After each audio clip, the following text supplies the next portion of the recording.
আমায় ডেকো না, ফেরানো যাবে না, সারাদিন ডাকলেও ফিরে আসবো না। আঙ্কেলের দোকানে চা খেয়ে বিল না দিয়ে এই গান গাইতে গাইতে কলেজের সামনে আসলাম। দেখি তো কয়টা বাজে। ও মা, আমার ফোন বন্ধ। মনে পড়েছে, কাল সারাদিন ফোন বন্ধ করে রাখছিলাম, কারণ কালকে আমার জন্মদিন ছিল। আপনারা ভাবছেন জন্মদিনের সাথে ফোন বন্ধ রাখার কারণ কি? শালার বন্ধুরা জন্মদিনের খাওয়া চাইতো সারাদিন কল দিয়ে, তাই ফোন বন্ধ রাখছি। এতক্ষণ তো মনেই ছিল না আমার পরিচয় দেওয়ার। আমি আসি। এই গল্পের নায়কের নাম কেউ আবার লেখকের নাম ভাইবেন না। এবার স্নাতক সেকেন্ড ইয়ারে পড়ি। পরিবারে আমি, আমার আম্মু আর আব্বু। বাকি সব কিছু গল্পে জানতে পারবেন। কলেজে ঢুকে তাড়াতাড়ি সোজা আমার ক্লাসে। দেখলাম জসিম স্যার ক্লাস নিতেছে। আজকে ক্লাসে একটা বান্দরকে দেখতে পাইতেছি। কি বলেন স্যার, আমাদের ক্লাসে বান্দর? স্যার এখনই আমি চিড়িয়াখানায় কল দিতেছি, ওরা এসে নিয়ে যাবে। জানি, স্যার আমাকেই বান্দর বলছে। এই ফাজিল, তোর বাপের সাথে খালি একবার দেখা পাই, তারপর বুঝবি। জসিম স্যার আমার আব্বুর বন্ধু, তাই হুমকি দিল। মনে মনে স্যারের গোষ্ঠী উদ্ধার করলাম। আজকে কতদিন পরে ক্লাস করতে আসলাম, কিসের কি আদর আপ্যায়ন করবে সেটা না করে আব্বুর হুমকি দেখায়। কোনো রকম ক্লাসটা করে মাঠে বসে আছি। শালার একটাও বন্ধু আসেনি। দেখি কল দিয়ে। হ্যালো, আপনি কি সাগর সাহেব বলছেন? ওই শালা ফোননি, তোর ফোন কাল সারাদিন অফ আসছিল কেন? খাওয়া দাওয়ার ভয়ে, তাই তো? তুই খালি কলেজে আয়, একদিন দেখে নিব তোকে। ঠিক আছে, দেখে নিস। ওরে আর বলা যাবে না আমি কলেজে আছি, নইলে 1 সেকেন্ডে আইসা আমার পকেট খালি করব। যাই বাড়ির দিকে। যেই সামনে পা বাড়াইছি, দেখি তিশা ওর বান্ধবীদের সাথে বসে আছে। ওই তিশা, আই লাভ ইউ। প্রতিদিন তো 2টা করে দাও, আজকে একটা দিলে কেন? তুই জীবনও মানুষ হবি না। রাগে কটমট করতে করতে উঠে চলে গেল। কিছুই বুঝলেন না তো? তিশা হলো আমার চাচাতো বোন। আমরা একই বাসায় থাকি, মানে আমাদের জয়েন্ট ফ্যামিলি। চাচার একটাই মাত্র মেয়ে তিশা। আমার চাইতে 1 ক্লাস সিনিয়র, স্নাতক 3rd ইয়ারে পড়ে। সেই ক্লাস 9 থেকে ওকে প্রতিদিন আই লাভ ইউ বলতাম। তার সাথে সাথে 2টা করে চর ফ্রি পেতাম ওর কাছ থেকে। তিশার সাথে ইয়ার্কি করতে করতে কখন যে ভালোবেসে ফেলেছি নিজেই জানি না। যাই হোক, এখন বাড়িতে যাই। বাড়িতে আসার পথে চায়ের বিল দিয়ে আসলাম। বাড়িতে খাওয়া দাওয়া করে দিলাম একটা ঘুম। এক ঘুমে সন্ধ্যা হয়ে গেল। ঘুম থেকে উঠে তিশার রুমে গেলাম। দেখলাম তিশা পড়তেছে। এত পড়া লাগবে না তো তোমাকে। আমাকে দেখো না, একদম পড়াশোনা করি না, কিন্তু আমাকে দেখেছো কখনো ফেল করতে? তুই যেভাবে পাশ করিস ওইভাবে আমার পাশ না হয়ে ফেল হলেই ভালো। আজকাল মানুষকে ভালো পরামর্শ দিতে নাই। একদিন পড়তে পড়তে মাথা নষ্ট হবে, তখন বুঝবে। আমার মাথা নষ্ট হয় হোক, তুই এই রুমে কেন? আমি কি এমনি এমনি আসবো নাকি তোমার রুমে? বড় আম্মু তোকে একটা কথা বলতে পাঠালো আমাকে। কথাটা বলে বিদায় হ তাড়াতাড়ি। I love you Tisha. পিছনে ঘুরে এক দৌড়, তখনই ধপাস করে পড়ে গেলাম। তিশা টেবিল থেকে উঠে আমার কাছে আসবে, তার আগে উঠে আমি দৌড় দিয়ে নিচে আসলাম। তিশাও নিচে আসলো। কি রে আশিক, হাঁপাচ্ছিস কেন? বড় আম্মু আর বলো না, দোতলায় একটা পেতনিকে দেখে দিছি দৌড়। কি বলিস? আজকালকার দিনে ওসব দেখা যায় নাকি? ধুর। বড় আম্মু পেতনিটা দেখতে একদম এইরকম লাগে। তিশার দিকে দেখিয়ে দিয়ে সোজা আমি বড় আম্মুর পিছনে লুকালাম। আম্মু তুমি সরে যাও, আমাকে পেতনি বলে আর সারাটা দিন আমাকে জ্বালায়, এমনকি কলেজে গেলেও। পিছন দিক থেকে কে যেন আমার কান টেনে ধরলো। পিছনে তাকিয়ে দেখি আম্মু আমার কান ধরেছে। তিশামা, কি করছে এই বান্দরটা? আমাকে পেতনি বলেছে, আবার আমার পড়ার ডিস্টার্ব করেছে। কিরে, তুই কখনো ভালো হবি না, খালি আমার মেয়েটাকে জ্বালাস। আম্মু, আমি তোমার নিজের ছেলে নাকি তিশা তোমার নিজের মেয়ে? আমার তো সন্দেহ আছে এটা নিয়ে। কোনো রকম কানটা ছাড়িয়ে বাড়ির বাইরে চলে এলাম। ওইদিকে আম্মু আর বড় আম্মু দুইজনই হাসতেছে। তিশা ওদের হাসা দেখে আরো রেগে ওর রুমে গেল। আমি সন্ধ্যাটা বাইরে আড্ডা দিয়ে 8টায় আসলাম। চুপি চুপি বাড়িতে ঢুকে সোজা আমার রুমের দিকে দৌড় দিব, তার আগেই আব্বুর ডাক। এইদিকে আয় আশিক। আব্বু, কেন ডাকলে? লেখাপড়া বাদ দিয়ে খালি ঘুরে বেড়ানো তোর, এখন এখানে খেতে বস। আমার সেইভাবে ভেজা বিড়ালের মতো হওয়ার অবস্থা। তিশা দেখে বিটি বিটি হাসছে। যাই হোক, খাওয়া দাওয়া শেষ করে আমার রুমে গেলাম। বসে বসে ভাবতেছি তিশাকে সিরিয়াসলি বোঝাতে হবে আমি ওকে ভালোবেসে ফেলেছি, নইলে আমার ভালোবাসা অন্য কারো হয়ে যাবে। দেরি না করে তিশার রুমে চলে গেলাম। দরজায় দাঁড়িয়ে, আসবো ভিতরে? আমার রুমে আসতে কবে থেকে অনুমতি নিতে শুরু করলি? তিশা, আজকে আমি একটা সিরিয়াস কথা বলতে আসছি। থাপ্পড় খাইতে আবার মন চায় নাকি?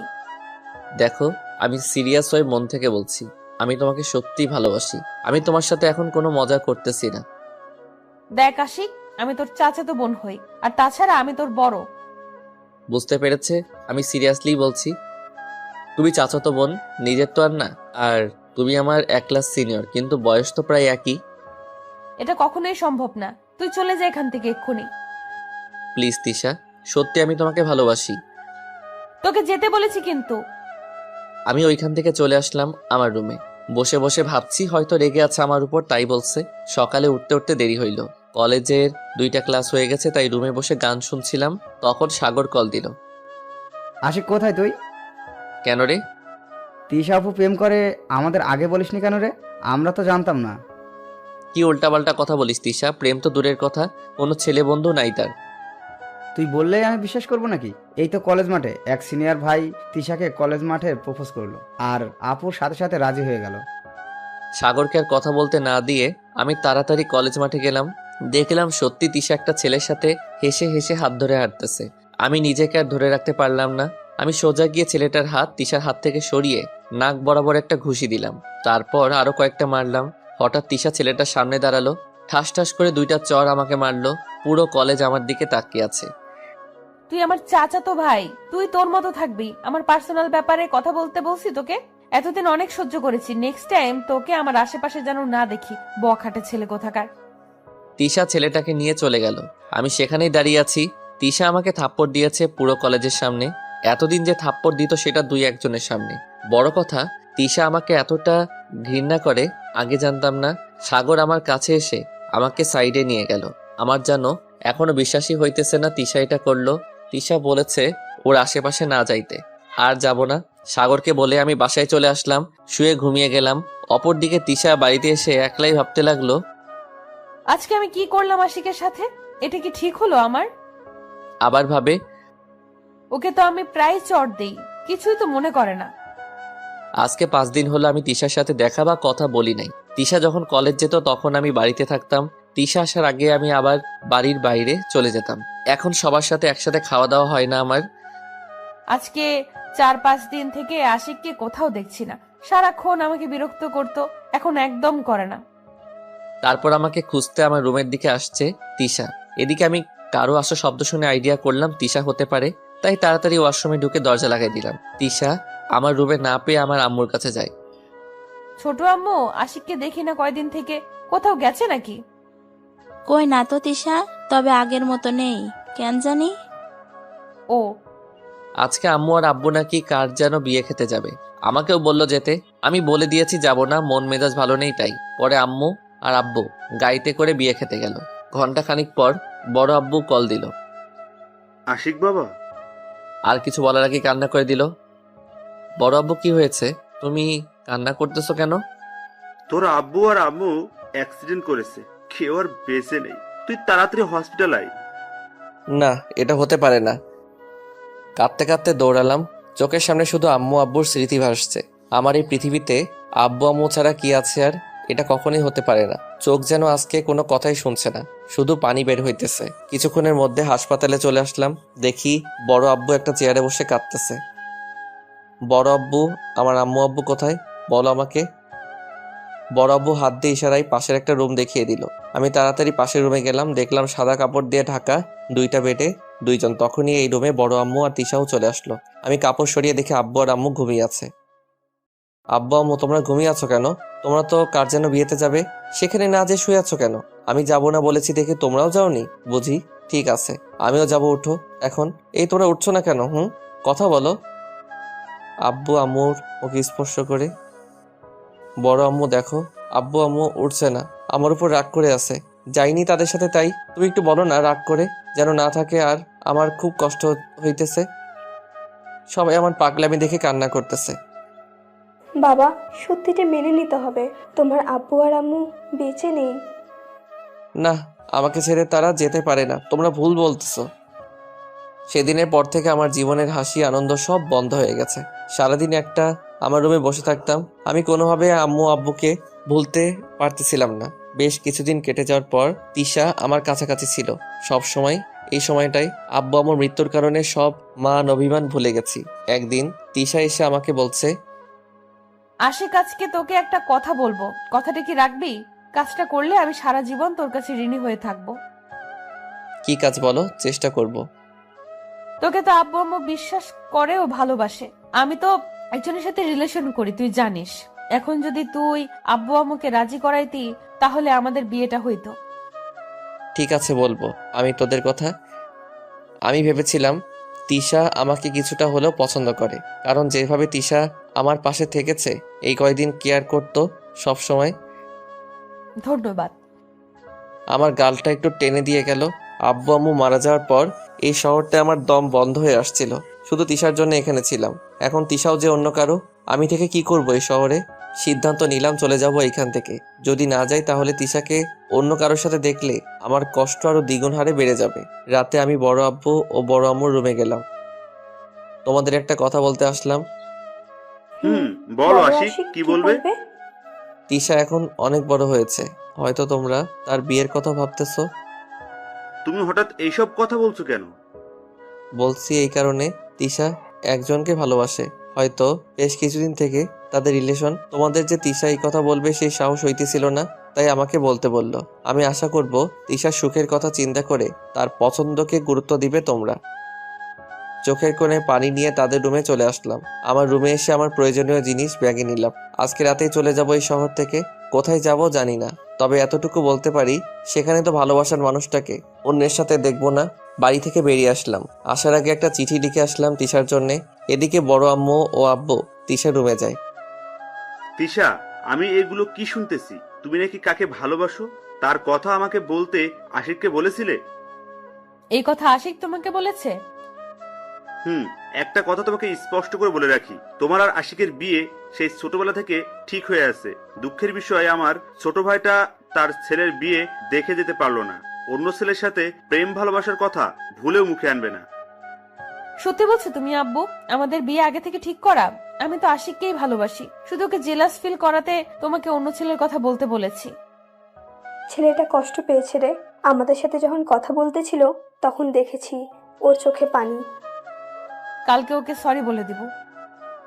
নেক্সট বিকেলে এদিকে আমি বাড়ি থেকে বের হয়ে বাস টার্মিনালের দিকে যাইতেছি। আর ভাবতেছি কোথায় যাব, কার কাছে যাব, কি করব। টার্মিনালে দাঁড়াতেই কিছুক্ষণ পর একটা বাস আসলো। রাত তখন বাজে 1টা। আমি ভাবছি এত রাতে বাস পাওয়া যাবে না। তাড়াতাড়ি করে টিকিট কেটে উঠে পড়লাম। এই বাস কোথায় যাবে আমি জানি না, জিজ্ঞেসও করিনি। জিজ্ঞেস করে কি হবে, আমার তো নির্দিষ্ট জায়গায় যাওয়ার নেই। টিকিট অনুযায়ী আমি বসে পড়লাম। বাস চলছে তার আপন গতিতে। দেখলাম আমার পাশের সিটটা ফাঁকা। আমি বসেছি জানালার পাশে। কিছুক্ষণ পরে পিছন থেকে একটা মেয়ে বলল, এই যে আপনি যেখানে বসেছেন ওইটা আমার সিট, আপনি আপনারটাই বসুন। দেখতে সুন্দর, হালকা আলোতে কিছুটা বোঝা যাইতেছে। আমি কিছু না বলে উঠে দাঁড়ালাম আর তাকে যেতে দিলাম বসতে। আমি মেয়েটার পাশের সিটে বসে পড়লাম। বসে ভাবতে থাকলাম আমার জীবনটা কি ছিল আর এখন কি। আব্বু আম্মু চলে যাওয়ার পরে আমার এই অবস্থা, ছিলাম একটা দুষ্টু ও দুরন্ত ছেলে। সারাদিন বাড়ি, কলেজ, এলাকা মাথায় তুলে রাখতাম। আজকে আমি হয়ে গেছি চুপচাপ। এসব ভাবছি, কন্ট্রাক্টর এসে টিকিট চেক করার জন্য ডাকলেন। এই যে ভাই, আপনার টিকিটটা দেন দেখি। আমাকে উদ্দেশ্য করে আমি কিছু না বলে টিকিট এগিয়ে দিলাম। ভাই, আপনার সিটটা ওইটা, আপনি এনে বসেন কেন? কন্ট্রাক্টরের কথা মেয়েটা শুনে তার টিকিট ভালো করে দেখে। ভাই, আসলে আমি তাড়াহুড়ায় টিকিটটা দেখতে ফুল হইছে, ওনার সিটটাই আমি বসছি আর উনি আমারটাই। আমাকে উদ্দেশ্য করে তারপর কন্ট্রাক্টর চলে গেল। তাড়াহুড়ায় আমি খেয়াল করিনি, ভালো করে সরি। আমি কিছু না বলে চুপচাপ বসে আছি। ছেলেটাকে দেখা তো যায় হ্যান্ডসাম, সুন্দর, কিন্তু কথা বলতে পারে না। আল্লাহ কেন যে এমন করে কে জানে। একটু চুপ থাকলে আমার জন্য ভালো হয়। আপনি কথা বলতে পারেন? তাহলে আপনার সিটে আমি বসলাম, আপনি আমাকে কিছু বললেন না কেন? কথা বলতে ভালো লাগতেছিল না তাই। আর কোনো কথা না বলে আমি বসে রইলাম। সকালে বাস থামলো। আশেপাশে সাইনবোর্ডে তাকিয়ে দেখলাম, তাতে বুঝলাম এটা ঢাকা শহর। আমি আমার ব্যাগ নিয়ে নেমে আসলাম বাস থেকে। মেয়েটি আগেই নেমে গেছে বাস থেকে। এই শহরে থাকবো কি করে?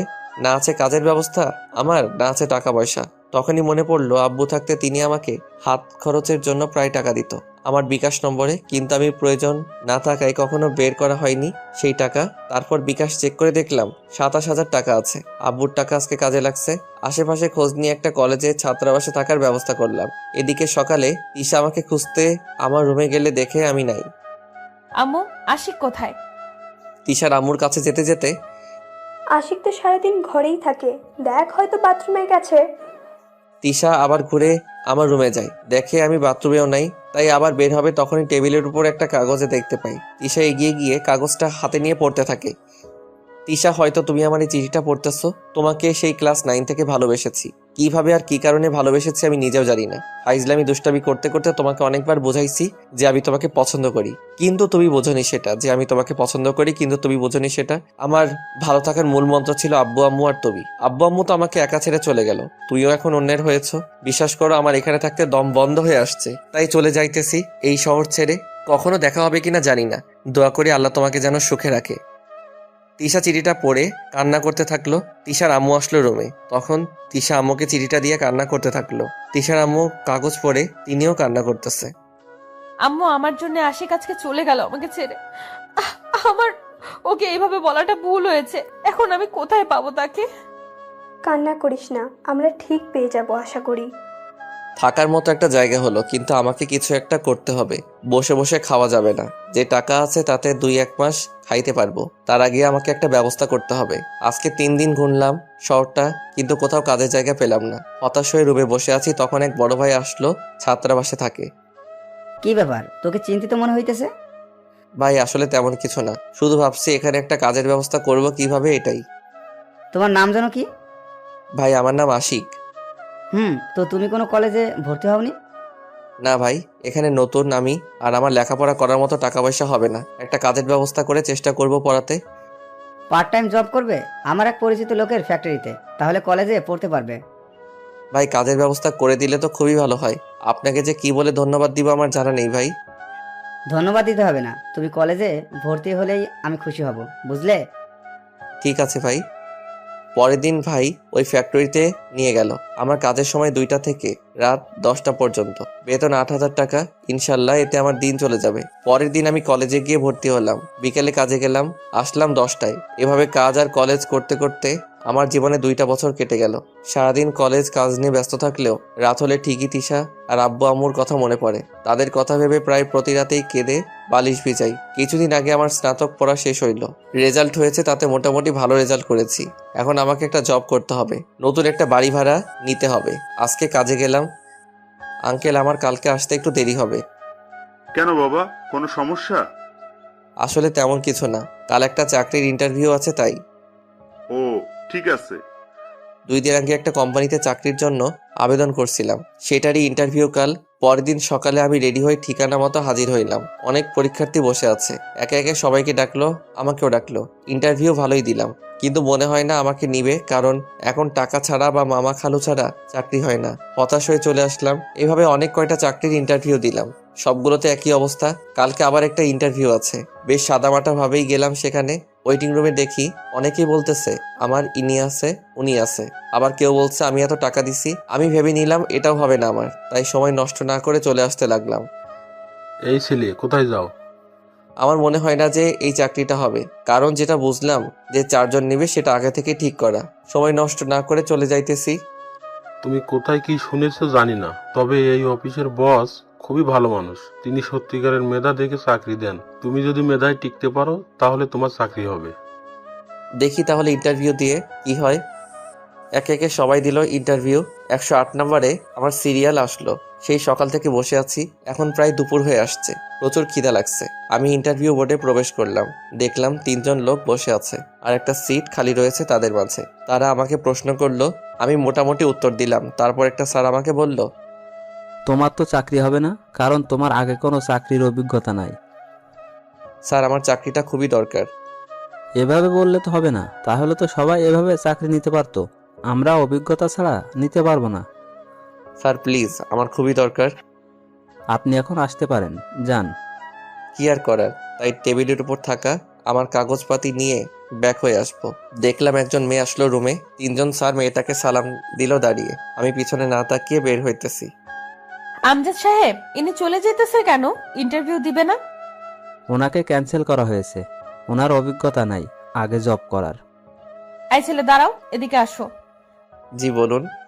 পিছনে ঘুরে দেখলাম তিশা। আজকে কতদিন পরে দেখলাম সে আগের চেহারা, চোখে হালকা করে কাজল দেয়া, বিশেষ করে মুখের মায়াবী ভাবটাও সে আগের মতোই, যার জন্য আমি এই শহরে পাড়ি জমিয়েছি সেই তার সাথে আবার দেখা হলো। কিন্তু তিশা ঢাকায় কি করে? হতে পারে তার হাজবেন্ড কোনো বড় লোক, তাই এখানে থাকে তার সাথে, আর এটা মনে হয় তাদেরই কোম্পানি। এসব প্রশ্ন মাথায় ঘুরতে থাকলো। আশিক, তুই এখানে এতদিন কোথায় ছিলি বলতো? চমকে উঠে এসব একেবারে বলে ফেলে। ম্যাম, আপনি হয়তো ভুল করতেছেন কোথাও। আপনি যাকে মনে করতেছেন আমি সে না। নর্মাল ভাবেই বললাম। আমার কোথাও ভুল হইতেছে না। তুই কার উপর রাগ করে আসলি আমাদের ছেড়ে বলতো? সরি, বললাম তো আপনি ভুল করতেছেন একটা, বলেই চলে আসলাম। পিছন থেকে তিশা অনেক কয়বার ডাকলো, আমি শুনিনি। আর আমি চলে আসতেছি আর বলছি, তিশা এখানে কেন আসলো? বেশ তো ভালোই ছিলাম আমি। আমজাদ সাহেব, যে ছেলেটা গেল, এখন এর ঠিকানা আছে আপনার কাছে? না ম্যাম, মেলের মাধ্যমে কন্ট্যাক্ট করে ডাকা হয়েছিল। কিন্তু কেন ম্যাম? এমন কত ছেলে মেয়ে চাকরির জন্য লাইন দিয়ে আছে। আপনাকে যেটা বলেছি ঠিক ততটুকু উত্তর দিবেন, তার চাইতে বেশি না, ওকে? হুম, আপনি আশিককে মেল করে জানিয়ে দেন তার চাকরি হয়েছে। ঠিক আছে ম্যাম। আমি ছাত্রাবাসে এসে রেডি হয়ে কাজে আসলাম। কিছুক্ষণ কাজ করার পর আঙ্কেল আসলো। আশিক বাবা, সবাইকে ডাকো তো আমার এখানে। তারপর আমি সবাইকে ডাকলাম। আমাদের এই ফ্যাক্টরিটা যেইখানে আছে এটা নাকি সরকারি জমিতে। গতকাল আমাকে নোটিশ দেওয়া হয়। আমি যখন জমিটা কিনি তখন আমি জানতাম না এটাই সরকারি জমি আছে। এখন বাধ্য হয়ে ফ্যাক্টরি বন্ধ করে জমি ছেড়ে দিতে হবে। আঙ্কেল, তাহলে আমাদের কি হবে? আপনার এখানে কাজ করে আমরা জীবিকা নির্বাহ করি। আমি জানি তোমাদের অনেক ক্ষতি হলো, কিন্তু ক্ষতি আমারও কম কিছু হলো না। কিছু করার নাই। চাকরি কতদিনে হবে জানা নাই, আদৌ হবে কিনা তারও ঠিক নাই। এখন আমার চলবে কিভাবে জীবন, এসব ভাবতে ভাবতে ছাত্রাবাসে আসলাম। রাতে শুয়ে আছি কিন্তু চিন্তায় ঘুম আসছে না। ফোনের ডাটা অন করে এফবিতে ঢুকলাম, তখনই একটা মেইল আসলো। আমি মেইলটা চেক করে দেখলাম আজকে যেখানে তিশাকে দেখেছি সেই কোম্পানি থেকে মেইল করে জানালো আমার চাকরি কনফার্ম, আগামীকাল যেতে বলেছে 10টায়। এদিকে আমার যে কাজের উপর সবকিছু চলতো সেখানে কাজ অফ হয়ে গেল। কাজের খুব দরকার, নইলে না খেয়ে থাকতে হবে। এদিকে তিশা যেখানে ওইখানে গেলে আমাদের মানসিক কষ্টটা বেড়ে যাবে। এত কিছু না ভেবে ঘুমিয়ে পড়লাম। সকালে ঘুম থেকে উঠলাম দেরিতে, উঠে খাওয়া দাওয়া করে আবার শুয়ে আছি। তখন কল দিল কে যেন। কে বলছেন? আজকে আপনার কাজে জয়েন করার কথা ছিল, আপনি এখনো আসেননি। আপনি দ্রুত চলে আসুন। এতে বুঝে গেলাম কোম্পানি থেকে কল দিয়েছে। অন্য কিছু না ভেবে চলে গেলাম অফিসে। ম্যানেজার আমাকে কাজ বুঝিয়ে দিয়ে গেল। আমি কাজ করতেছিলাম, তখনই একজন আমার কাছে আসলো। তাকিয়ে দেখলাম একটা মেয়ে, কিন্তু কোথায় যেন দেখেছি মনে পড়ছে না। আমাকে চিনতে পেরেছো? চিনা চিনা লাগছে কিন্তু চিনতে পারিনি। 2 বছর আগে ট্রেনে কথা হয়েছিল আপনার সাথে, মনে আছে? ও হ্যাঁ, এবার মনে পড়েছে। আপনি কি নতুন এখানে জয়েন করেছেন? আজকেই। আপনি? আমিও। এভাবে কিছুক্ষণ কথা বলে কাজ করতেছিলাম। দেখলাম দুপুরে খাবার সময় হয়েছে। ক্যান্টিনে বসে খাইতেছি, তখন ওই মেয়েটি আসলো আমার কাছে। তারপর আমি নামটা জিজ্ঞেস করলাম। নাম নাকি সাথী। একদিন অফিস করে ছাত্রাবাসে আসলাম, একটা চাকরিরত ব্যবস্থা হয়েছে। এখন একটা বাসা ভাড়া নেই, আর কতদিন ছাত্রাবাসে থাকবো। এদিকে তিশা আমাকে দেখার সাথে সাথে আম্মু আব্বুর কাছে চলে যায় গ্রামের বাড়িতে। তিশা মা, হঠাৎ করে কিছু না জানিয়ে চলে আসলে? তোমাকে আর আব্বুকে নিয়ে যেতে এসেছি। তুই কান্না করতেছিস কেন মা? আমি আশিককে খুঁজে পেয়েছি ঢাকায়। কি বলিস? কি বললো আশিক? কেন গিয়েছে এভাবে বলিসনি? ও আমাকে নাচিনের অভিনয় করেছে, তাই তো তোমাকে নিতে আসলাম। তুমি আর আব্বু ওর অভিমানটা ভাঙাতে হবে। এদিকে আমি নতুন একটা বাসা খুঁজতে থাকি। বাসা একটা খুঁজে পাই, কথা বলে বাসাটা ঠিক করলাম থাকার জন্যে। পরের দিন অফিস করে জিনিসপাতি নিয়ে আসলাম নতুন বাসায়। বাইরে একটু ঘুরতে বের হয়েছে, দেখি কেউ বাড়ির ছাদ থেকে আমাকে ডাকছে। আমি ভালো করে তাকিয়ে দেখি সাথী। আমাকে দেখে নিচে নেমে আসলো সাথী। আপনি এখানে? এখানেই বাসা ভাড়া নিয়েছি। আপনি এখানে কেন? আমার বাড়ি তো এখানেই, ওই যে ওইটা। কি বলেন? ওইটাই তো আমি ভাড়া নিয়েছি রুম। কালকে বাবা বললো রুম ভাড়া দিয়েছেন, আপনি যে নিছেন সেটা জানা ছিল না। যাক, ভালোই হইল। ভালো হইল কেন? ভালো হইল কারণ একসাথে অফিসে যাতায়াত করা যাবে আপনার সাথে। থাকেন, আমি একটু বাজার থেকে ঘুরে আসি। তাড়াতাড়ি আসবেন, বুঝলেন? এখানে কিন্তু সন্ধ্যায় ভূত বের হয়। কি বলেন ভূত? আমি উল্টা ঘুরে আমার রুমের ওই দিক দিয়ে দৌড় দিতে ধরলাম। আরে যান বাজারে, তাড়াতাড়ি আসলে ধরবে না। সত্যি বলছেন তো নাকি মিথ্যে? সত্যি বলছি। তারপর আমি বাজার গিয়ে রাতের খাবারটা নিয়ে আসলাম। রুম গোছাতে গোছাতে ক্লান্ত হয়ে পড়েছি, তাই রান্না করার উপায় নেই। রাতে খেয়ে ঘুমাবো, তখনই সাথী আর একটা ছোট মেয়ে সাথীর ভাগ্নি আসে আমার রুমে। এত রাতে এখানে? আপনার খাবার দিতে আসলাম, আম্মু পাঠিয়েছে। এটার কোনো দরকার ছিল না, আমি খাবার নিয়ে এসেছি হোটেল থেকে। আর হোটেলের খাবার খাবেন না, এদিককার হোটেলের খাবার বেশি একটা স্বাস্থ্যসম্মত না। সাথী চলে গেল, আমিও ঘুমিয়ে পড়লাম। সকালে উঠে সাথীর দেয়া খাবারটা খেয়ে অফিসের জন্য রেডি হলাম। তারপর মেইন গেট দিয়ে বের হতে যাব পিছন থেকে। এই যে মিস্টার, কখন থেকে দাঁড়িয়ে আছি আপনার জন্য, আর আপনি আমাকে রেখেই চলে যেতেছেন। সরি, আমি খেয়াল করিনি। চলুন, তাড়াতাড়ি দেরি হয়ে যাবে নয়তো। অফিসে এসে কাজ করতেছি, একভাবে আমার মতো করে। কেউ যে আমার পাশে বসে আছে খেয়ালই করিনি। হঠাৎ মাথা তুলে দেখি তিশা। অনেকটা অপ্রস্তুত হয়ে গেলাম। আপনি এখানে? আমি এই অফিসের বস, তাই আমি এখানে আসতেই পারি। ও সরি ম্যাম। তোর সরি এর গুষ্টি কিলাই, আমাকে ছেড়ে এখানে এসেছিস কেন? ওইখানে কিভাবে থাকতাম? নিজের ভালোবাসার মানুষকে অন্যের হতে দেখতাম চেয়েছে। এগুলো কথা আপনাকে বলছি কেন? আপনি তো কখনো কাউকে ভালোবাসেননি যে জানবেন। সেদিন তোকে জেলাস ফিল করানোর জন্য বলেছিলাম আমি কলেজের ছেলেটাকে ভালোবাসি। পুরোনো কথা বাদ দেন, ওগুলো আর মনে করতে চাই না। এখন আপনি অফিস সংক্রান্ত কোনো কথা থাকলে বলেন। তিশা কিছু না বলে মন খারাপ করে চলে গেল। এখন আর পুরোনো কথা মনে করিয়ে লাভ কি? তিশার তো বিয়ে হয়ে গেছে, হয়তো ঢাকায় থাকে তার স্বামী। দেখলাম চোখের কোণে একটু পানি গড়িয়ে পড়ছে। তাড়াতাড়ি সেটা মুছে নিয়ে কাজে বসে পড়লাম। লাঞ্চ টাইমে সাথী আসলো, আমাকে নিয়ে ক্যান্টিনে গেল। সাথী আর আমি খাইতেছি, দেখলাম তিশা পাশের টেবিলে বসে আমাদের একসাথে দেখে রাগে গজগজ করতেছে। সাথী, এখানে কি তোমরা ঘুরতে আসছো নাকি? না তো ম্যাম, অফিসে আসছি। ইনি কে হয় তোমার? কলিগ সাথে বন্ধু। নেক্সট টাইম যেন তোমাকে এর সাথে দেখি না, বুঝলে কথা?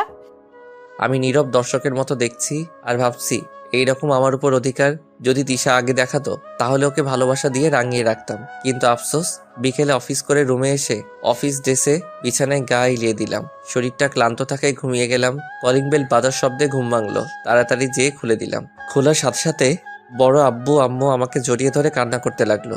আজকে কতদিন পরে তাদের দেখলাম। তুই আমাদের কথা একবারও ভাবলি না? আমরা তোকে ছাড়া কিভাবে থাকবো? কি বলবো, কোনো উত্তর নাই আমার কাছে। তুই কেন চলে আসছিস আমরা জানি বাবা। তুই তিশাকে ভালোবাসতি, আমাদের বলবি না একবার? আর তাছাড়া তোদের বিয়ে ছোটবেলা থেকে ঠিক করা ছিল। বড় আম্মু, ওইসব কথা এখন বলে কি লাভ? এখন তোর বিয়ে হয়েছে। তিশা দূরে দাঁড়িয়ে আছে, ওর দিকে তাকিয়ে। কার বিয়ে হয়েছে? তিশার বিয়ে হবে কেন? ও তো তোকে ভালোবাসে। তাহলে তিশা এই ঢাকা শহরে কেন, আর অফিসের বস হইল কিভাবে? এই কোম্পানি তো তিশার মামার কোম্পানি, এইটার দায়িত্ব তিশাকে দিয়েছে। তুই চলে আসার পর ও একদম ভেঙে পড়ে, তাই ওকে কোনো কাজে ব্যস্ত রাখতে ঢাকায় ওর মামার কাছে পাঠাই। আব্বু আম্মু, তোমরা খাবার রেডি করো তো, খুব ক্ষুধা লাগছে। বড় আব্বু আম্মু পাশের রুমে গেল, আমিও চলে আসতে যাব। অমনি তিশা আমার টাই ধরে একদম কাছে টেনে আনে। করছেন কি? দম বন্ধ হয়ে যাবে তো। তোকে তো আমি মেরেই ফেলবো, এতদিন কষ্ট দিলি আমাকে। আমার একদম কাছে চলে আসলো, আমি পিছাতে পিছাতে খাটে পড়ে যাই। অমনি তিশা আমার উপরে শুয়ে পড়ে। আরে করছেন কি? উঠুন বলছি। না, উঠবো না, কতদিন পর তোমাকে কাছে পেলাম। আপনি তো আমাকে তুই করে বলতেন, তাহলে এখন তুমি কেন? তোমাকে আমি সেই ক্লাস 10 থেকে ভালোবাসি, কিন্তু বাড়িতে জানালে বা সবাই জানলে সমস্যা হবে ভেবে তুই করে বলতাম, কেউ আর সন্দেহ করবে না। কিন্তু আমি আগে থেকে জানতাম যে তোমার সাথে আমার ছোটবেলা থেকেই বিয়ে ঠিক। হয়েছে, এখন সরেন। বড় আব্বু আম্মুর কাছে যাই। কি জানি একলা বসে আছে। তার আগে বলো, তুমি আমাকে আপনি করে বলতেছো কেন? এমনিতে। আর একবার যদি শুনি আপনি বলছো, দেখিও আমি কি করি। তারপর তিশা সহ আমি বড় আব্বু আম্মুর কাছে গেলাম। রাতের খাবার খেয়ে তারা চলে যাবে, আমাকেও নিয়ে যাবে। তোমরা যাও, আমি এখানেই ঠিক আছি। বড় আব্বু আম্মুকে বললাম, তুমি কিন্তু এবার বেশি বেশি বলছো। আমি রাগ করব কিন্তু, আর রাগ করলে আমি কি কি করতে পারি তুমি ভালো করেই জানো। এখানে বাসা ভাড়া নিয়েছি, টাকা দিতে হবে এবং জিনিসপাতি আছে। আমি পরে যাব, তোমরা যাও। ঠিক আছে, কাল বিকেলেই তোমাকে যেন আমাদের বাড়িতে পাই।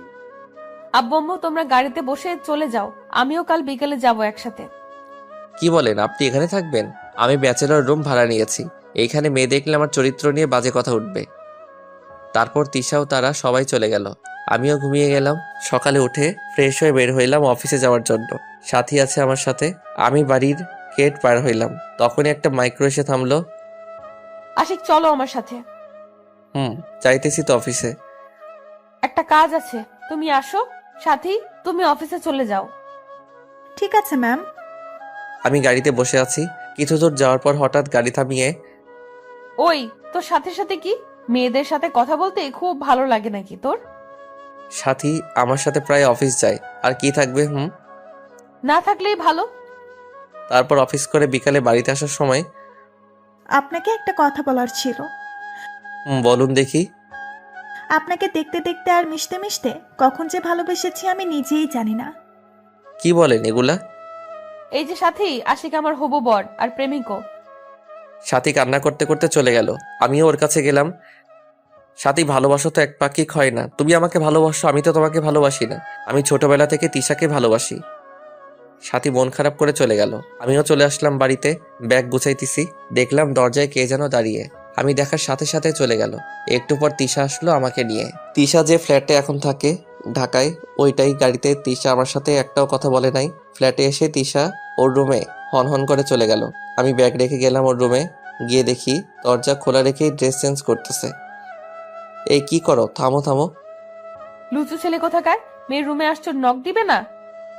আমার বউয়ের রুমে আসছি, অনুমতি নিতে হবে কেন? তিশার একদম কাছে এসে তিশা একটা তোয়ালে পরে দাঁড়িয়ে আছে। আমাকে এভাবে কাছে আসা দেখে লজ্জায় পড়ে যায়। এটা কিন্তু ঠিক না, দূরে যাও তুমি, তোমার মতলব ভালো মনে হইতেছে না। আর কিছু বলতে না দিয়ে শক্ত করে জড়িয়ে ধরলাম, আর তিশার খোলা পিঠে হাত বুলিয়ে দিতেছি। তিশাও খুব শক্ত করে জড়িয়ে ধরেছে। মনে হইতেছে দুইজনের শরীর মিশে যাবে। তখনই কারেন্ট চলে গেল। তিশা ছাড়ো, লাইট অন করে দেই, অন্ধকার। লাইটের কি দরকার? বলেই চুমু খেতে লাগলো আমায়। তিশা আমার কাছে পেয়ে পাগলের মতো করছে। বিছানায় আমাকে ফেলে দিয়ে আমার ঠোঁটের 12টা বাজিয়ে দিতেছে।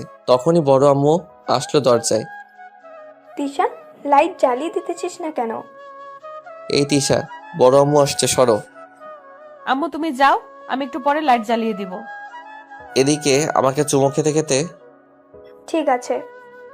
এই যে সরেন সরেন, খিদে লেগেছে খুব। না, তুমি আগে আমাকে তুমি করে বলবে, তারপর। তুমি করে বলবো না কখনোই। সাথে সাথে আমার গালে কামড় বসিয়ে দিল। ব্যথা করতেছে তো। ও মা গো। চুপ, একদম চুপ। যতক্ষণ তুমি করে না বলবি আরো কামড় খাবি তুই। ঠিক আছে, তুমি করে বলবো। এখন তো ছাড়ো, সত্যি ব্যথা করতেছে। তিশা সরে গেল। আমিও উঠে বড় আম্মুর কাছে গেলাম। দেখি বড় আম্মু আর আব্বু বসে আছে খাবার টেবিলে আমাদের জন্যে। তারপর আমিও খেতে লাগলাম। একটু পর তিশা এসে আমার উপর দিকে বসে পড়লো। আশিক বাবা, তোমাদের বিয়ে কোন দিন দিলে ভালো হয় বলো তো? এসব বিষয়ে সিদ্ধান্ত আপনারা নেন, আমি ভালো মন্দ কি জানবো। ঠিক আছে, আগামী সোমবার তোমাদের বিয়ে। কি বলো তিশামা? এত দেরি কেন? আব্বু আম্মু সবাই হাসতেছে তিশার কথা শুনে। আমি তো মাথা নিচু করে খাইতেছি। এই মেয়েটার হুঁশ জ্ঞান কম নাকি আল্লাহই ভালো জানেন। সকালবেলা শরীর ভিজে থাকার কারণে ঘুম ভেঙে গেল। তাকিয়ে দেখি তিশা মগ হাতে দাঁড়িয়ে আছে। তুমি আমাকে ভিজিয়ে দিলে কেন? তোকে কখন থেকে ডাকতেছি, ওঠার নাম গন্ধ নেই। তাই বলে পানি ঢেলে দিবে? এখন তো পানি ঢেলে দিতেছি, বিয়ের পর দেখবি কি কি করি। ও বড় আম্মু আব্বু, আমি বিয়ে করব না এই জল্লাদ মেয়েকে। আর একটা কথা বললে তোর হাত পা ভেঙে দিব। হ্যাঁ তাই করো, হাত পা ভেঙে দিয়ে রাখো, তবু তোমাকে বিয়ে করব না। তোর হাত পা আমি ভাঙবো, বিয়েও আমিই করব। এখন তাড়াতাড়ি উঠে অফিসে চলো। একটু আদর করেও তো তুলতে পারতে ঘুম থেকে। দিল শরীরটা ভিজিয়ে। ও আদর করতে হবে আগে বলবে না? কালকে রাতের আদরের কথা মনে নাই? আমি সাথে সাথে গালে হাত দিয়ে দেখলাম এখনো কামড়ের দাগ আছে। না থাক, আদর লাগবে না। পাগল একটা। বিয়েটা হতে দাও, ভালোবাসা দিয়ে ভরিয়ে রাখবো। নাস্তা করে তিশা আর আমি অফিসে গেলাম। দুপুরের পর তিশা ডাকলো আমাকে তার কাছে। ডাকলে কেন? এখানে বসো। বলো। তিশা আমার কোলে বসে আমার ঘাড়ে মাথা দিয়ে, ভালো লাগতেছে না কেন জানি।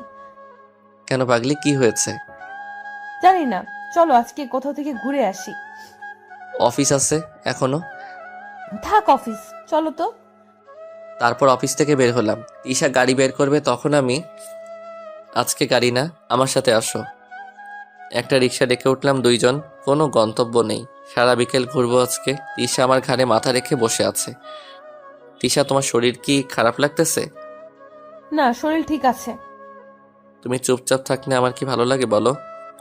তখনই রাস্তার পাশে ফুচকার দোকান দেখে তিশা বায়না ধরলো ফুচকা খাবে। তাই রিক্সা থামিয়ে গেলাম দোকানে। তিশা সহ অভুক্ত মানুষের মতো খেয়ে যাইতেছে। আমি যে তার সাথে আছি ও ভুলেই গেছে খাওয়ার সময়। হঠাৎ আমাকে ওর দিকে তাকিয়ে থাকতে দেখে আমার দিকে একটা ফুচকা খাইয়ে দিতে ধরলো। আমি তো ওইভাবে খাবো না। তাহলে? আমি ফুচকা তিশাকে খাইয়ে দিলাম। তারপর ওর মুখ থেকে আমি খেলাম। বাহ, ফুচকা টক ঝাল আর তিশার ঠোঁটের মিষ্টি কি দারুণ। এভাবে দেখতে দেখতে বিয়ের দিন চলে আসলো। কিছুক্ষণ আগে আমাদের বিয়ে হয়েছে। তিশা বাসর ঘরে বসে আছে, আমিও বারান্দায় বসে আছি। দেরিতে যাব। তিশাকে রাগাতে আমার খুব ভালো লাগে। কিছুক্ষণ পর তিশা কল দিল আমাকে। আমি 2বার কেটে দিলাম। আবার কল দিছে। বলো, কেন কল দিলে? তুমি কোথায়? কেন, কোনো সমস্যা? কল কেটে দিছে। যাই দেখি কি বলে। রুমে ঢুকে দেখি কেউ নেই ঘরে। ভালোই হয়েছে। আমি গিয়ে শুয়ে পড়লাম। ঘুমের ভাব নিয়ে শুয়ে আছি। ঈশা ওয়াশরুম থেকে রুমে এসে দেখে আমি শুয়ে ঘুমিয়ে আছি। রাগে পুরো ফুলতে লাগলো। আমি তো এদিকে ভয় শেষ। সোজা আমার উপর বালিশ দিয়ে মারতে থাকলো। কি হলো, মারতেছো কেন? কতক্ষণ ধরে এখানে বসে আছি, কই ছিলি বল? সাথীর সাথে একটু দেখা করতে গেছিলাম। বলতে দেরি, আমার গলা টিপে ধরতে দেরি নাই। এই ছাড়ো, ব্যথা পাইতেছি। তোকে তো আমি মেরেই ফেলবো আজকে। ঘরে বউ রেখে অন্যের কাছে কি কথা? পার্সোনাল কিছু কথা থাকতেই পারে আমাদের। তিশা আমাকে ছেড়ে দিয়ে অপর দিকে মুখ ঘুরিয়ে শুয়ে পড়লো। খেয়াল করে দেখলাম তিশা কান্না করতেছে। নিজেকেই খারাপ লাগতেছে এখন। বাসরাতে পাগলিটাকে কান্না করালাম। তিশা, এই তিশা। তিশা আমার হাতটা সরিয়ে দিল। শোনো আমার কথাটা একবার। কি শুনবো তোমার কথা? কিছু শোনা লাগবে না। আমার দিকে তাকিয়ে চোখের পানি দিয়ে গাল ভিজে গেছে। আমার 2 হাত দিয়ে মুখটা ধরে, তুমি সত্যি সত্যি কান্না করতেছো? আমি তোমাকে রাগাতে বলছি? সাথীর সঙ্গে দেখা করতে গেছিলাম। এখন আর আমাকে মিথ্যা বলতে হবে না। সত্যি বলছি। আমি বারান্দায় বসেছিলাম। পাগড়িটাকে পিছন দিকে জড়িয়ে ধরে আরো অনেক কথা বললাম, কিন্তু একটারও উত্তর দিল না। এখন কিন্তু বের হয়ে যাব রুম থেকে, বলে দিলাম। সাথে সাথে তিশা আমার দিকে ঘুরে জড়িয়ে ধরে কান্না করতে লাগলো। তুমি কোথাও যাবে না। কান্না না থামালে যাব? এই যে আমি আর কান্না করব না। এই যে আমার বউ, আজকে তো আমাদের বাসরাত, কিছু হবে নাকি? কিচ্ছু হবে না আজকে। বললেই হইল, আমার বউ, আমি যা মন চাই তাই করব। তাহলে আবার আমার অনুমতি নেওয়ার কথা বলো কেন? আরো কি দেরি করা যায় বলুন তো? তারপর লেখকের কিছু মনে নাই, কারণ লাইট অফ করা ছিল সকালবেলা। আশিক সরো, উঠা লাগবে, সকাল হইছে। না, আর একটু থাকো। সারা রাত দুষ্টুমি করছো, এখন আবার শুরু করছো কি? তারপর উঠে ফ্রেশ হয়ে নাস্তা করলাম। আশিক, এই নাও তোমাদের কক্সবাজার হানিমুনে যাওয়ার বাসের টিকিট। আব্বু, এসবের দরকার ছিল না। এত কথা বলতে হবে না, আমরা কাল যাইতেছি, এটাই ফাইনাল কথা। পরের দিন সকালবেলা রেডি হয়ে বসে করে রওনা দিলাম। বিকেলের দিকে চলে আসি এখানে। আব্বু আগে থেকে হোটেল বুক করে রেখেছিল, তাই আর সমস্যা হয়নি সন্ধ্যায়। চলো ঘুরে আসি বিচের কাছ থেকে। আমার হাত টেনে নিয়ে, রাতে ওইখানে যাওয়া যাবে না, সকালে যাব। না, আমি এখনই যাব, চলো। নতুন জায়গায় রাতে বের হওয়াটা ঠিক হবে না, তুমি বুঝতেছো না? ঠিক আছে, তুমি থাকো, আমি একাই যাব। বলেই বের হলো রুম থেকে। এত সাহস ওর হবে না, তাই আমি ওয়াশরুমে গিয়ে ফ্রেশ হয়ে বের হলাম। দেখি তিশা নাই। কয়েকটা ডাক দিলাম, সারা শব্দ নাই। কেমন যেন ভয় কাজ করতেছে। তিশা কি সত্যি সত্যি গেল? এই মেয়েটা একটু বেশি বাড়াবাড়ি করতেছে। তাড়াতাড়ি বেরিয়ে বিচের পাড়ে দেখলাম আশেপাশে কেউ নাই। পাশে জিনিসপাতির মেলার মতো দোকান বসেছে, সেখানেও খুঁজলাম কিন্তু নাই। চিন্তায় আমার প্রচুর মাথা ব্যথা করতেছে। তখনই মনে পড়লো তিশাকে কল দেই দেখি, কিন্তু আমার ফোন খুঁজে পাইতেছি না। ও, ফোন তো বিছানায় রেখে আসছি। তাই দেরি না করে রুমে এসে দেখি তিশা রুমে আছে। মেজাজ গরম হয়ে গেছে, দিলাম একটা চড় লাগিয়ে। তিশা ছিটকে বিছানায় পড়ে গেল। তোমাকে আমি না করলাম যে রাতে বিছে যাবে না, তুমি তারপরও গেলে। সারা সাগর পার খুঁজে এলাম। আমার কি টেনশন করে না? কোনো দুর্ঘটনা যদি হয়ে যেত? আমি বিচে যাইনি, এই বিল্ডিং এর ছাদে বসেছিলাম। কি বলো? আমি তো ভাবলাম তুমি সত্যি সত্যি গেছো। তিশার কাছে গিয়ে দেখলাম তিশার গালটা লাল হয়ে আছে, হাতের আঙ্গুলের দাগ বোঝা যাচ্ছে। খুব লেগেছে তোমার? না লাগেনি, আমার কাছে আসবে না। আমাকে সরিয়ে দিয়ে, এই পাগলি, আমার কতটা টেনশন হইতেছিল জানো তুমি? আর তুমি যে ছাদে যাবে বলে তো যাবে। তিশা কোনো কথা বলতেছে না। আমার নিজেকেই খারাপ লাগতেছে, কেন যে চটটা মারতে গেলাম। গাল পুরাই লাল হয়ে গেছে। ভুল হয়ে গেছে, আর রাগের মাথায় চড় মেরেছি। তিশাকে বিছানায় শুইয়ে দিয়ে ওর পেটে মাথা রেখে, সরো আমার উপর থেকে। আমি বললাম তো ভুল হয়েছে, তুমিও মারো আমাকে প্লিজ, এভাবে থেকো না। মাফ করতে পারি, তবে একটা শর্ত আছে। আমি রাজি আছি, তবুও এভাবে তুমি থেকো না। তুমি যে গালে চড় মেরেছো ওই গালে আজ রাত সারা রাত চুমু খেতে হবে। সারা রাত চুমো? শর্তে রাজি না হলে কথা নাই আর তোমার সাথে। তারপর আর কি, ভুল তো আমি করছি, তাই এখন সেটা শুধরাতে আমাকেই করতে হবে। রাত 12টা পর্যন্ত চুমু খেয়েছি। তিশা জানো, শোনো না। কোনো কথা শোনা হবে না। অনেকক্ষণ তো খেলাম, আর না, আমার ঘুম পেয়েছে। ঠিক আছে, ঘুমিয়ে পড়ো। তারপর আমি অন্য পাশে ঘুমিয়ে পড়লাম। তোমার কি মার খাওয়ার মন চাইতেছে? কেন? আমাকে জড়িয়ে ধরে ঘুমাও, না হলে খবর আছে। সকালবেলা ঘুম থেকে উঠে নাস্তা করে 11টার দিকে সাগর পাড়ে গেলাম। তিশা আমার ঘাড়ে মাথা দিয়ে দাঁড়িয়ে আছে, আর সাগরের পানি আছড়ে পড়ছে আমাদের পায়ে। কি যে এক অনুভূতি সেটা ভাষায় বলতে পারবো না। লাঞ্চের জন্য হোটেলে আসতে যাব, তখন একটা মেয়ে এসে, এতদিন তুমি কোথায় ছিলে? আমাকে এখানে বাপের বাড়িতে রেখে গেলে, আর তো এলে না। আমি আশেপাশে তাকিয়ে দেখলাম মেয়েটি আমাকেই বলতেছে। আমাকে কিছু বলতেছেন? তোমাকেই তো বলতেছি, এসেছো এখন আমাকে নিয়েই যাবে। এখানে আর কতদিন থাকবো? আপনার কোথাও ভুল হইতেছে, হয়তো আপনি যাকে খুঁজতেছেন আমি সে না। আমার কোনো ভুল হইতেছে না। বলি যেই আমার দিকে আসবে। এই মেয়ে, তোমার সমস্যা কি? আমার স্বামীকে নিয়ে কি শুরু করছো? ভালোই ভালো এখান থেকে চলে যাও, নয়তো সমস্যায় পড়বে।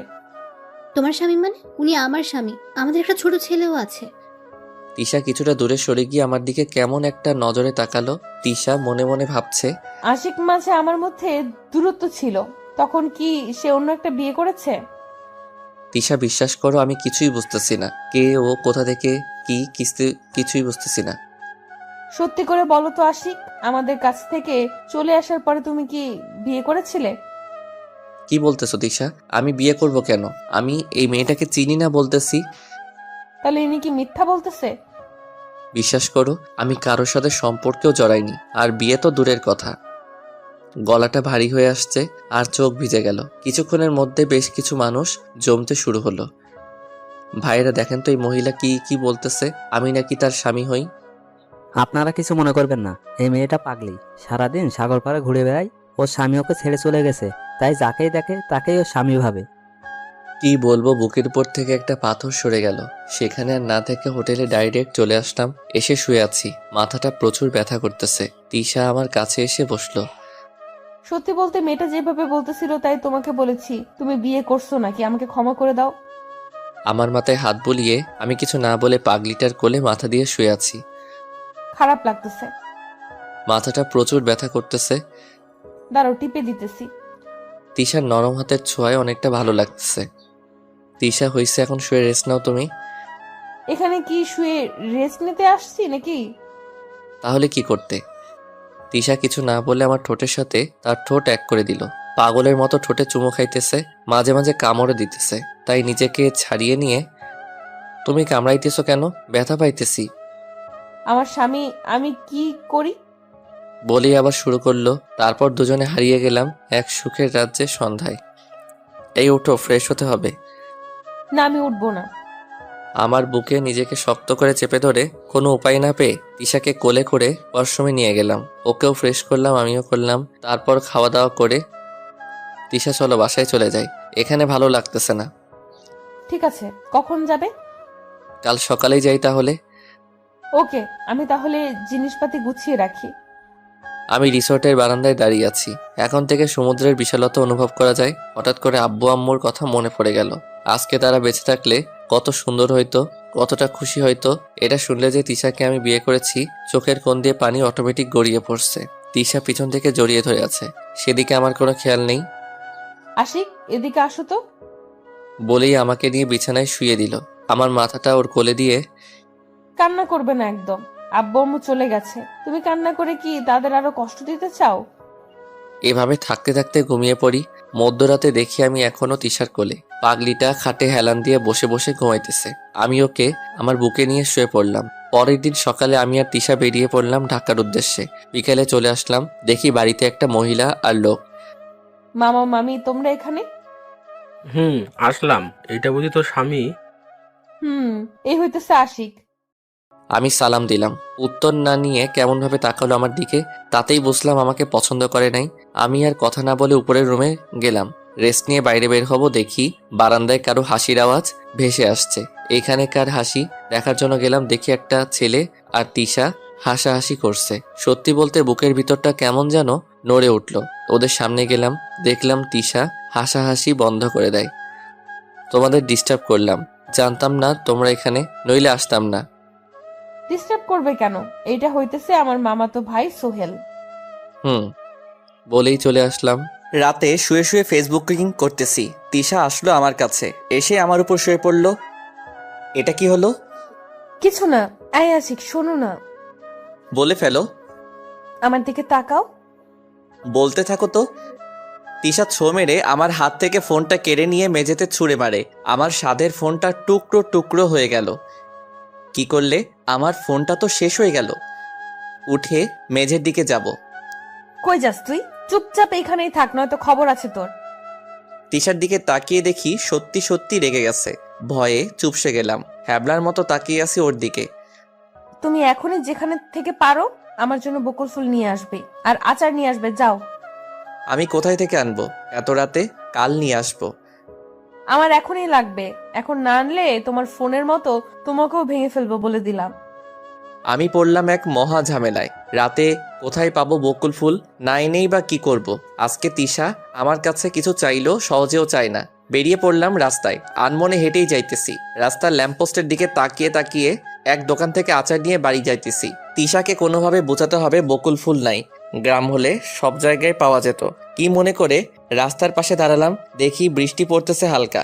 ভালো করে লক্ষ্য করে দেখি বকুল ফুল পড়তেছে। খুশি হয়ে হাত ভর্তি করে ফুল নিলাম। বাসায় এসে কলিং বেল দিলাম। একটু পর তিশা খুলে দিল। তোমাকে রাগ করে আনতে বসছি বলে তুমি সত্যি সত্যি আনতে চলে যাবে? তুমি আমার কাছে কিছু চাও না? আজকে চাইলে আমি কি না করতে পারি? রুমে এসে শুয়ে পড়লাম, তিশা আর আমি। এই আশিক, বলো। আমাদের কিন্তু হানিমুনে কিছুই হয়নি। কে বলছে কিছু হয়নি? আমরা সাগর দেখলাম ওইখানে গিয়ে। গাধা কোথাকার! তুমি গাধার তাহলে বউ গাধি? এই গাধাকে আমাকেই মানুষ করতে হবে। তারপর আমরা হারিয়ে গেলাম দুজনের মাঝে। সকালবেলা আমি আর তিশা অফিস যাইতেছি রিক্সায়। একটু পরে সোহেল আসলো গাড়ি নিয়ে, রাস্তায় আমাদের সামনে। তিশা, রিক্সায় তুমি যাইতেছো কেন? আসো আমার গাড়িতে আসো, আমি পৌঁছে দিতেছি। ঠিক আছে আশিক, আসো গড়িয়ে যাই। তিশা, তোমার সমস্যা হইতেছে, তুমি যাও গাড়িতে, আমি রিক্সায় ঠিক আছি। ঠিক আছে, আমি গেলাম অফিস। এই বলে চলে গেল। আমার মনটা সত্যি খারাপ হয়ে গেল। অফিসে এসে কাজ করে দুপুরে লাঞ্চ করতে গেলাম না, অফিসেই বসে বসে সময় কাটালাম। তিশা এসেছিল আমাকে ডাকতে, আমি বলে দিয়েছি খিদে নাই। রাতে বাসায় আসলাম, বড় আব্বু আম্মু আজকে বলল তারা নাকি বাসায় চলে যাবে। আয়নার সামনে তিশা বসে বসে চুল চিরুনি করতেছে। আমি গিয়ে তিশাকে দাঁড় করিয়ে শক্ত করে জড়িয়ে ধরলাম, চোখ দিয়ে পানি বের হয়ে আসছে। তুমি কান্না করতেছো কেন? কি হয়েছে? কিছু না বলে আরো শক্ত করে জড়িয়ে ধরলাম। এই পাগল, কি হয়েছে বলো আমাকে। তিশা, আমি তোমাকে খুব খুব ভালোবাসি। তোমাকে অন্য কারোর সাথে দেখলে বা কথা বলতে দেখলে আমার হিংসে হয়, তোমাকে হারানোর ভয় কাজ করে। তিশা কিছু না বলে কান্না করতেছে। তিশা, আমি একটা সিদ্ধান্ত নিয়েছি, আমরা গ্রামে চলে যাব। আব্বুর যেটুকু আবাদি জমি আছে ওইখানে ছোট একটা ঘর বানিয়ে তুমি আর আমি থাকবো। জমিতে চাষাবাদ করে আমাদের সংসার চালাবো। এতে তুমি কি বলো? তুমি যেটা ভালো মনে করো সেটাই। তুমি যেখানে থাকবে ওখানেই আমিও থাকবো। কালকে বড় আব্বু আম্মুর সাথে চলে যাব বাড়িতে। পরের দিন সকালে আব্বু আম্মু সহ আমরা গ্রামের বাড়ি চলে আসি। সেই বাড়িটার সামনে দাঁড়িয়ে মনে পড়ে গেল পুরনো দিনের কথা। ভিতরে ঢুকে আমার রুমে গিয়ে ফ্রেশ হয়ে আব্বু আম্মুর সাথে কথা বলতে চলে আসলাম তাদের রুমে। সাথে তিশাও আসলো। আশিক, তুমি কি কিছু বলবে? এসেই আমার কাছে আসলে যে? আব্বু, তেমন কিছু না, বলছিলাম আমি তো এখন এসে গেছি, তোমাকে আর কোনো কাজ করতে হবে না, তুমি বাসায় রেস্ট নিবে এখন থেকে। আমি এখনো ব্যবসা সামলাতে পারবো, বুড়ো হয়নি রে। মাঝে মাঝে যাবে, তবে প্রত্যেক দিন না। একটা কাউকে ব্যবসায় রেখে দাও। কাউকে মানে? তুই থাকতে কাকে রাখবো? কাল থেকে তুই যাবি। আমি আব্বুর যেটুকু জমি আছে ওইখানে চাষাবাদ করব। তোমার ব্যবসায় আমি যাব না। এবার কিন্তু আমি তোর উপর রাগ হবো সত্যি সত্যি। আমার কোনো ছেলে আছে তুই ছাড়া? আমার যা কিছু আছে সবই তো তোর। ঠিক আছে, তুমি বাড়িতে সময় দিবে এখন থেকে। তারপর এইভাবে চলে গেল একটা বছর। একদিন রাতে বাসায় আসলাম, এসে কলিং বেল বাজালাম। তিশা দরজা খুলে লাফ দিয়ে আমাকে জড়িয়ে ধরলো। কি ব্যাপার, আজকে তোমাকে খুব খুশি খুশি লাগতেছে? বাহ, সুন্দর করে সেজেছো দেখি। খুশি সংবাদ আছে, তার আগে বলো আমি খুশি সংবাদ দিলে আমাকে কি দিবে? তুমি যা চাইবে তাই দিব। এবার বলো খুশির সংবাদটা কি? আমি মা হতে চলেছি। কথাটা শুনে এতটা খুশি হয়েছি বলে প্রকাশ করা যাবে না। এই খুশির সংবাদ তুমি আমাকে এখন দিলে, আগে দিলে না কেন? তুমি কখন জানলে? বিকেলে অসুস্থ অসুস্থ লাগতেছিল, তাই আমার বান্ধবী ডক্টরকে ডাকছিলাম, সে টেস্ট করে জানালো। আব্বু আম্মুকে বলেছো? না, তোমাকে আগে দিব, তাই এতক্ষণ বসে আছি দরজার কাছে। তিশাকে কোলে নিয়ে আমাদের রুমে গেলাম। রুমে গিয়ে আব্বু আম্মুকে ডাকলাম, তাদের সংবাদটা জানালাম। তারা অনেক খুশি। তুমি বলেছিলে আমি যা চাইবো তাই দিবে। আব্বু আম্মু চলে যাওয়ার পর আমি আজকে অনেক খুশি। বলো তোমার কি চাই? এখন থেকে বিকালের আগে বাসায় এসে আমাকে সময় দিতে হবে। এইটুকু? আরো কি চাই বলো, যা বলবে সেটাই। আমাকে প্রচুর পরিমাণে ভালোবাসতে হবে, আর কিছুই চাই না। পাগলিটাকে বুকে নিয়ে শুয়ে পড়লাম। দেখতে দেখতে তিশার ডেলিভারির ডেট চলে আসে। সকালে ব্যবসায় হিসাব করতেছিলাম, তখন আব্বুর কল। আশিক, তুই কই? তাড়াতাড়ি হসপিটালে চলে আয়, তিশার প্রসব ব্যথা উঠেছে, আমি হাসপাতালে নিয়ে যাইতেছি। আমি দেরি না করে দ্রুত হাসপাতালে চলে যাই। দেখি আব্বু আম্মু ভিতরে বসে আছে। তিশাকে কি কেবিনে নিয়ে গেছে? না, তোকে ছাড়া তিশা কেবিনে যাবে না, কান্না করতেছে তোর জন্য। আমি তাড়াতাড়ি তিশার কাছে চলে গেলাম। তারপর তিশাকে কেবিনে নিয়ে গেলাম। তিশা, আমি কেবিনের বাইরে আছি, তুমি কোনো চিন্তা করো না। না, তুমি এখানেই থাকবে, আমার কাছে আসো।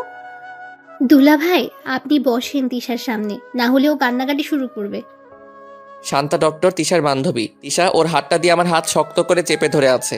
মনে হয় ছেড়ে দিলে আমি হারিয়ে যাব। তিশা আমার দিকে তাকিয়ে থাকতে থাকতে হঠাৎ করে জোরে চিৎকার করে অজ্ঞান হয়ে পড়ল। সাথে সাথে ছোট শিশুর কান্নার আওয়াজ ভেসে আসছে।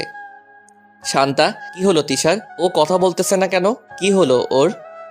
মিষ্টি খাওয়ান আপনাদের ছেলে হয়েছে, চিন্তা করবেন না দুলাভাই। প্রসব ব্যথার কারণে অজ্ঞান হয়ে গেছে, একটু পরে জ্ঞান ফিরবে।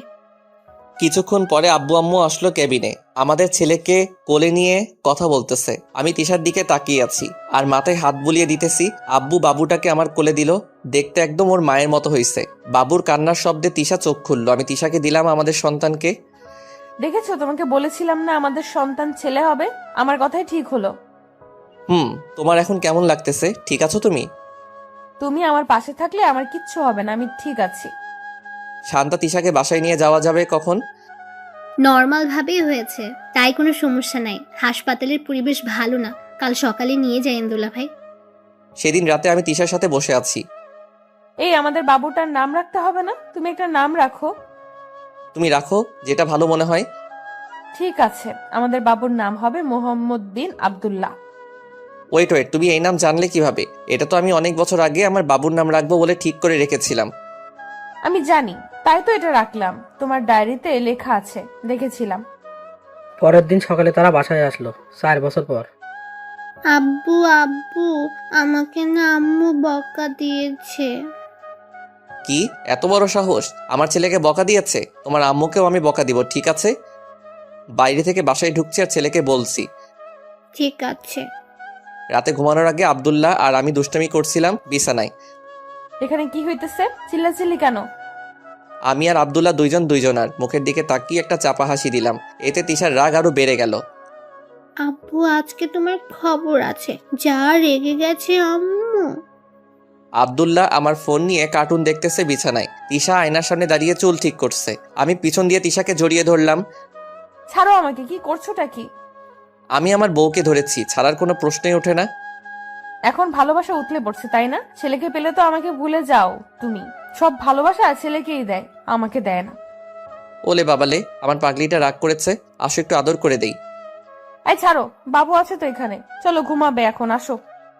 আমি শুইলাম, আমার সাথে তিশা আর তিশার ওই পাশে আব্দুল্লাহ। কিছুক্ষণের মধ্যে তিশা আর আব্দুল্লাহর ঝগড়া বেঁধে গেল। তিশা আমার পাশে শুয়ে থাকবে, আব্দুল্লাহ বলে সেও আমার পাশে থাকবে। এই যে আপনারা থামেন, এই যে আমি মাঝে শুইলাম, এখন আমি দুইজনেরই পাশে।